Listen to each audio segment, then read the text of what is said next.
আবৃত্তি করছি কবি অন্নদা শঙ্কর রায়ের লেখা কবিতা নেমন্তন্ন। যাচ্ছ কোথা? চাংড়ি পোতা। কিসের জন্য? নেমন্তন্ন। বিয়ে বুঝি? না বাবুজি। কিসের তবে?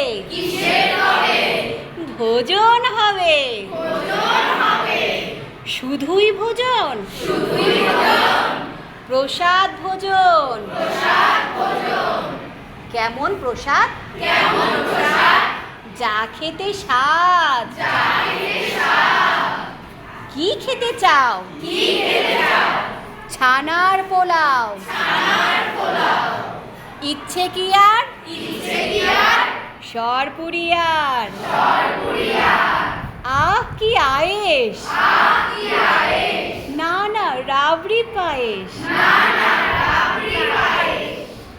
এই কেবলি? না না ক্ষীর কদলি। বাহ কি ফলার! সবরি কলার। এবার তবে থামো। না না ফজলি আমো। আমিও তবে যাই। না মশাই। ধন্যবাদ সবাইকে।